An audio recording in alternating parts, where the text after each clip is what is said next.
Oke, Bismillah. Assalamualaikum warahmatullahi wabarakatuh. Di Baik.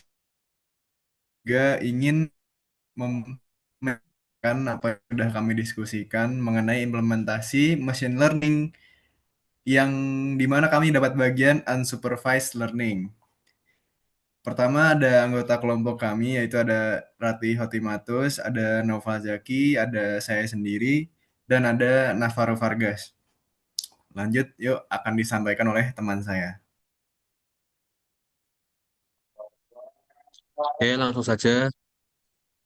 Konsep kunci data tanpa tabel. Data tanpa tabel adalah data yang tidak memiliki keterangan atau jawaban yang jelas. Artinya, setiap data hanya berisi fitur atau nilai-nilai tanpa informasi tentang kategori atau hasil akhir. Contohnya, kita memiliki data tinggi dan berat hewan, tapi tidak tahu mana yang termasuk kucing dan mana yang termasuk anjing. Model harus menemukan pola tersendiri untuk mengelompokkan data yang mirip. Oke. Selanjutnya, tujuan dan peta materi the big picture. Tujuannya yaitu dari unsub unsubversive apa ya? Unsupervised learning adalah untuk memahami struktur dan pola yang tersembunyi di dalam data tanpa bantuan tabel.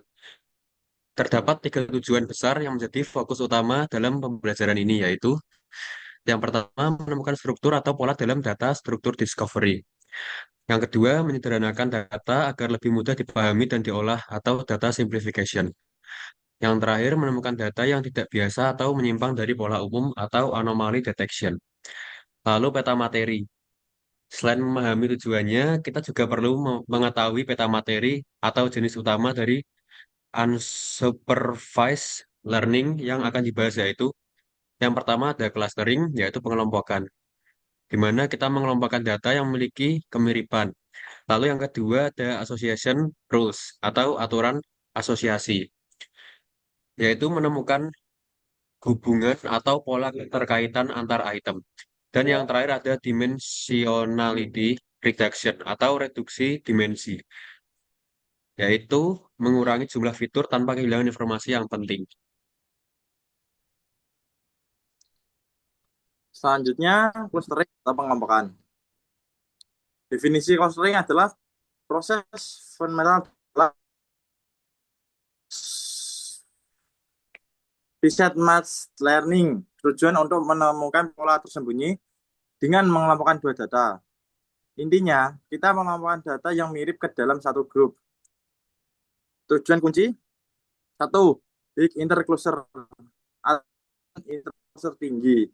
Semua anggota di dalam cluster harus sangat mirip satu sama lain. Yang kedua, low intercluster similar. Kemiripan intercluster rendah, yaitu anggota dari cluster yang berbeda harus memiliki kemiripan yang sangat rendah. Sampingnya itu contoh visualnya. Lanjut, salah satu algoritma paling populer dan mudah dipahami adalah K-means. Algoritma ini bekerja berdasarkan konsep jarak atau distance. Yang pertama, tujuan jumlah harus memutuskan terlebih dahulu berapa banyak kelompok K-means yang ingin kita buat. Yang kedua, tentukan K-means count awal. Pilih K-means titik data secara acak sebagai pusat atau count dari K-means close awal. Yang ketiga, kelompok data atau Axeman.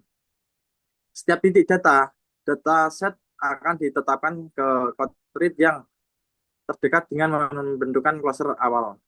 Yang terakhir, pindahkan atau update. Countering adalah dihitung ulang dalam dipindahkan ke posisi tengah atau rata-rata dari semua titik data yang baru saja dikelompokkan ke dalamnya. Contoh implementasi dunia nyata atau clustering. Yang pertama, segmen pelanggan. Pengelompokan pelanggan berdasarkan perilaku pembelian. Misalnya, frekuensi, nilai belanja, atau jenis produk. Dua, hasil bisa berupa grup seperti loyal. Itu belanja sering dan banyak. Hemat seperti belanja jarang tapi sensitif harga. Lalu atau target target ikan, yaitu pelanggan baru yang perlu Eggman. Ini sangat penting untuk pemasaran personalisasi,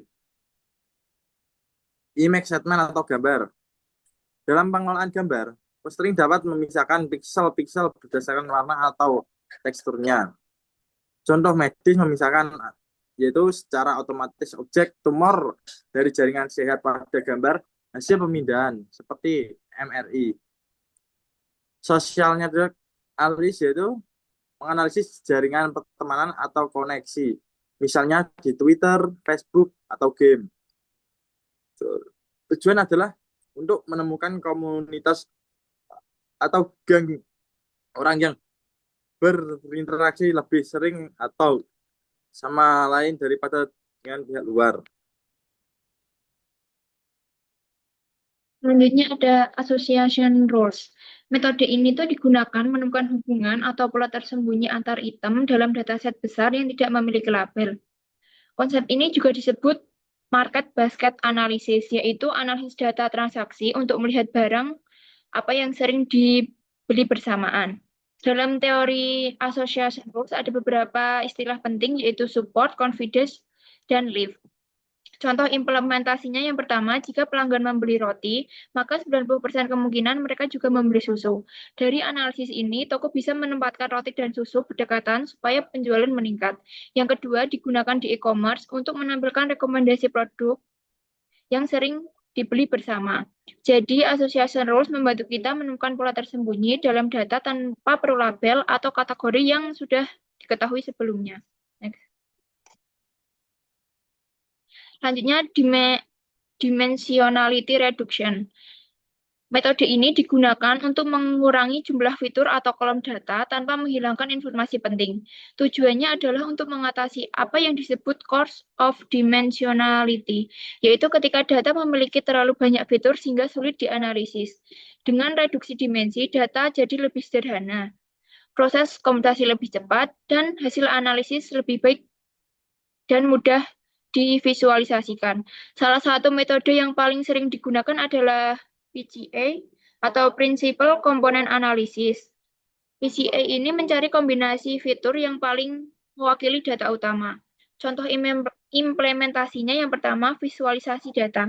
Menyederhanakan data 3 dimensi menjadi 2 dimensi agar mudah dilihat dalam grafik. Yang kedua, di machine learning. Itu mengurangi fitur sebelum klasifikasi agar model lebih akurat dan cepat. Untuk yang ketiga, genetika, itu menyederhanakan ribuan gen menjadi beberapa komponen utama agar pola penyakit lebih mudah ditemukan. Jadi, dimensionality reduction membantu menyederhanakan data kompleks sehingga analisis menjadi lebih efisien tanpa kehilangan makna utama.